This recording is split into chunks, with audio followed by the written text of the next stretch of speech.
नमस्कार दोस्तों हमने पिछले वीडियो में श्रीमद् भगवत गीता के अध्याय नंबर 11 के श्लोक नंबर 1, 2, 3, 4, 5 इन 5 श्लोकों के ऊपर प्रकाश डाला था और उनमें हमने देखा था कि ये जो श्रीमद् भगवत गीता का अध्याय नंबर 11 है, इसमें भगवान ने अर्जुन को अपना जो उनका वास्तविक रूप है, जिसको विराट रूप के नाम से शास्त्र में वर्णन किया गया है, श्रीमद् भगवत गीता में वर्णन किया गया है,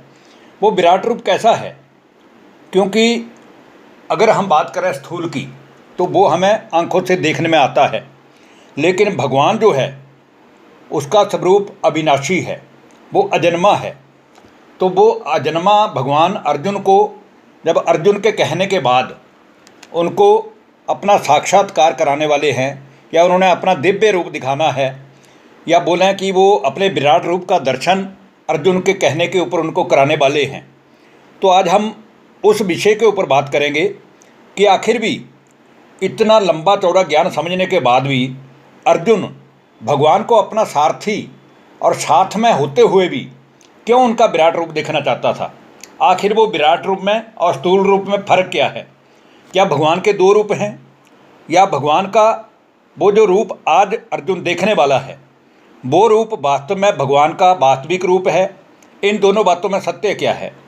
दूसरी बात यह है कि आज हम जिन 4 श्लोकों की बात करेंगे आपके साथ, वो श्रीमद् भगवत गीता के अध्याय नंबर 11 की श्लोक नंबर 6, श्लोक नंबर 7, श्लोक नंबर 8 और श्लोक नंबर 9 है। इन चारों ही श्लोकों के ऊपर हम ज्ञान की वार्तालाप करते हुए ये जानेंगे कि भगवान ने अर्जुन के बार बार विनय करने के ऊपर, आग्रह करने के ऊपर अपना जो दिव्य रूप दिखाया, वो दिव्य रूप कैसा था। क्योंकि इन 4 ही श्लोकों के अंदर भगवान ने अर्जुन को कहा है कि तू मेरे इस रूप द्वारा संसार के जितने भी आदित्य हुए हैं, या आदित्य के 12 पुत्र हुए हैं, 8 वसु हुए हैं, 11 रुद्र हुए हैं, और दोनों ही अश्विनी कुमार हैं, या 49 मरुदगण हैं, इन सभी को तू मेरे द्वारा देख।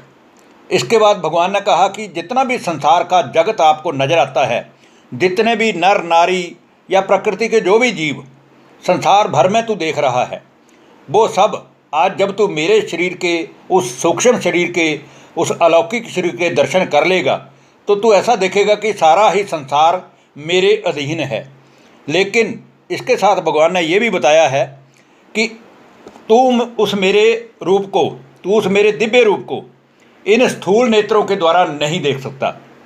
क्योंकि उस स्वरूप को देखने के लिए दिव्य अथवा अलौकिक चक्षु की ज़रूरत है। तो वो जो दिव्य चक्षु है वो मैं तुझे देता हूँ, जिसके द्वारा तू मेरी ईश्वरीय योग शक्ति को भी देख और मेरे दिव्य अलौकिक स्वरूप को भी देख। इसके बाद भगवान ने फिर उस अर्जुन के विनय के ऊपर अपना दिव्य ज्योति रूप दिखाया। तो अब हम बात करेंगे श्रीमद् भगवत गीता के अध्याय नंबर 11 के श्लोक नंबर 6 की, जिसमें कहा गया है, भगवान कहते हैं, पश्यादित्यान वसुन रुद्रान अश्विनो मरुत्स्तता बहुन्य दृष्ट पूर्वाणी पश्चाच रियाणी भारत। कि हे भरतवंशी अर्जुन, तू संसार भर के जितने भी आदि से लेके अंत तक बड़े बड़े नामी ग्रामी अदिति के 12 पुत्र हुए हैं, वसुओं में 8 वसु गाए गए हैं, रुद्रों में 11 रुद्र गाए गए हैं, और दोनों ही अश्विनी कुमार और 49 मरुदगण जो भी हैं, तो उन सब को आज देखेगा। क्योंकि पहले जो तूने आज से पहले कभी भी मेरा ये रूप नहीं देखा था, आज तू मेरे उस रूप को भी देखेगा, और उस मेरे रूप को देखकर तू यथार्थ रूप से ये भी जान जाएगा कि तेरा और मेरा और संसार के सभी मनुष्यों का मुझ परमपिता परमात्मा के साथ क्या रिश्ता है।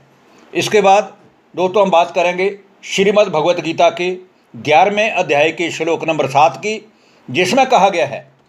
यह कस्थम जगत कृत्सनम पश्चाद्य सचराचरम मम देहे गुड़ाकेश यचान्य दृष्टुमिच्छसि। कि हे अर्जुन, अब इस मेरे दिव्य अलौकिक ज्योति रूप में तू इस संपूर्ण संसार जगत को देख, क्योंकि ये जो मेरा दिव्य ज्योति रूप है, इसके द्वारा इसको देखने के बाद तू खुद ही इस बात को समझ जाएगा, स्वीकार कर लेगा कि पूरे संसार भर की जितनी भी नर नारी है या मनुष्य हैं, इन सभी रूहानी आत्माओं का पिता परम आत्मा मैं ही हूँ। इसके बाद दोस्तों हम बात करेंगे श्रीमद् भगवद गीता के अध्याय नंबर 11 और श्लोक नंबर 8 की, जिसमें कहा गया है, ना तो माम शक्य से द्रष्टु मने नैव स्वचक्षुषा दिव्यम ददामि ते चक्षु पश्य में योग में ईश्वरम। परंतु हे अर्जुन, मुझको तू इन अपने प्राकृतिक नेत्रों द्वारा अर्थात इन स्थूल नेत्रों के द्वारा देखने में निसंदेह समर्थ नहीं है, अर्थात इन चर्म चक्षुओं से तू मेरे इस ज्योति रूप का, मेरे इस दिव्य रूप का, मेरे इस विराट रूप का दर्शन नहीं कर सकता। इसलिए मैं तुझे दिव्य और अलौकिक चक्षु देता हूँ, दिव्य नेत्र देता हूँ, जिससे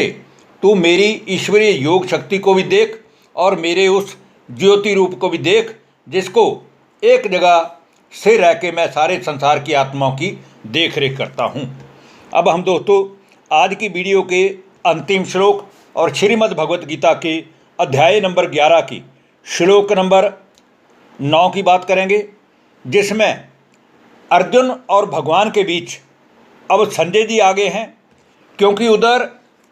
कौरवों के पिता धृतराष्ट्र अपने पुत्रों की विजय के उपलक्ष्य से संजय से बार बार इस महाभारत में घटित हो रहे सारे ही समाचार प्राप्त कर रहे हैं। तो अब संजय क्या कहते हैं, संजय उवाच एव मुक्त्वा ततो राजन महायोगेश्वर हरि दर्शयामास पार्थाय परमम रूप मैश्वरम। संजय ने कहा कि हे राजन, हे धृतराष्ट्र, महायोगेश्वर अर्थात योगी जनों के भी ईश्वर और योग द्वारा महान बनाने वाले ईश्वर और सभी के पापों का नाश करने वाले भगवान ने इस प्रकार कह के फिर अर्जुन को अपने उस परम ऐश्वर्य युक्त दिव्य ज्योति रूप को दिखाया, जिसको देख करके अर्जुन आश्चर्यचकित रह गया, क्योंकि आज से पहले अर्जुन भगवान को भी एक मनुष्य की तरह स्थूल शरीरधारी वाला समझ रहा था, लेकिन जब उसने भगवान का ये दिव्य विराट रूप देखा, ज्योति रूप देखा, तो अर्जुन सिर से लेके पांव तक हैरानीजनक मुद्रा में भगवान को देखता ही रह गया,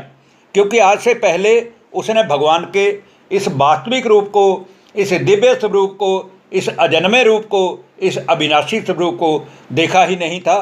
तो दोस्तों इसके बाद हम आगे आगे ये भी समझते जाएंगे कि दुनिया जिसको भगवान कहती है, सभी धर्म वालों ने जिसको अल्लाह, ईश्वर, वाहेगुरु, गॉड, परमात्मा कहा है, वो एक है, और अगर वो भगवान एक है तो वो भगवान एक कौन है, ये बात भी अंतिम अध्याय तक पहुँचते पहुँचते इस श्रीमद् भगवत गीता द्वारा सिद्ध हो जाएगी। तो धन्यवाद, नमस्कार दोस्तों।